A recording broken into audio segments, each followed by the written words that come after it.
நான் ஒரு asthma patient, wheezing ரொம்ப அதிகமா இருக்கு, நான் என்ன மாதிரி சாப்பாடு முறைகள் எல்லாம் பயன்படுத்தணும், சாப்பாடெல்லாம் டோட்டலா தவிர்த்துறோமா அப்படின்னு சொல்லிட்டு பல பேர் கேள்விகள் கேட்டுக்கிட்டு இருக்காங்க. உங்களுக்கான பதில் இது. நிறைய பேர் என்ன சொல்றாங்கன்னா, ஆஸ்துமா இருக்கு சார், ஏன்னா சீ ஃபுட் சாப்பிடக்கூடாதுன்னு சொல்லிட்டாங்க, ஸ்வீட்டை சாப்பிடக்கூடாதுன்னு சொல்லிட்டாங்க, சாக்லேட்டை விட்டுருன்னு சொல்லிட்டாங்க, அப்ப நான் என்னதான் சாப்பிடுறது அப்படின்றதுனா நானும் அதே கேள்விதான் கேட்கிறேன். எல்லாத்தையும் விட்டுட்டீங்கன்னா அப்ப நீங்க என்னதான் சாப்பிடுவீங்க? ஓகே, சோ ரொம்ப இம்பார்ட்டன்டா, ஆஸ்துமான்றது ஒரு அலர்ஜி நோய். அலர்ஜன் அப்படின்றது ஒருத்தவங்களுக்கு ஒண்ணு ஒத்துக்காது. இப்ப எக்ஸாம்பிள் சில பேருக்கு தூசி பிரச்சனையா இருக்கும், சில பேருக்கு பூ பிரச்சனையா இருக்கும், சில பேருக்கு முடிகள் பிரச்சனையா இருக்கும், சில பேருக்கு நாய் பூனை பிரச்சனையா இருக்கும். அந்த மாதிரி ஒரு சின்ன அங்கம் தான் சாப்பாடும்.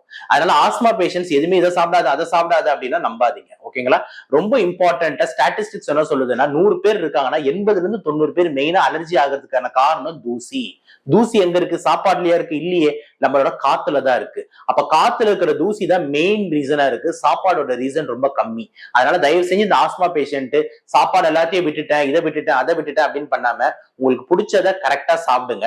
அதையும் தாண்டி சாப்பாடு சாப்பிட்டதுக்கு அப்புறம் தான் உங்களுக்கு இந்த மாதிரி நடக்குதுன்ற மாதிரி இருந்ததுன்னா ஒரு வாட்டி ஃபுட் அலர்ஜி டெஸ்ட் எடுத்து பார்த்துடலாம். சப்போஸ் அதுல புருவாச்சுன்னா அந்த பொருளை மட்டும் நம்ம அவாய்ட் பண்ணிக்கிட்டா போதுமே தவிர, இதை விட்டுட்டேன், அதை விட்டுட்டேன், அதை விட்டுட்டேன்னு சொல்லிட்டு எல்லாத்தையும் விடாதீங்க. தேவையில்லாம உங்க உடம்பு தான் கெட்டு போகும். எப்பயுமே ஒரு நல்ல பேலன்ஸ் நியூட்ரிஷன் டயட் இந்த ஆஸ்மா பேஷன்ஸ் எடுத்துக்கணும்ன்றதுதான் நம்ம அட்வைஸா இருக்கு.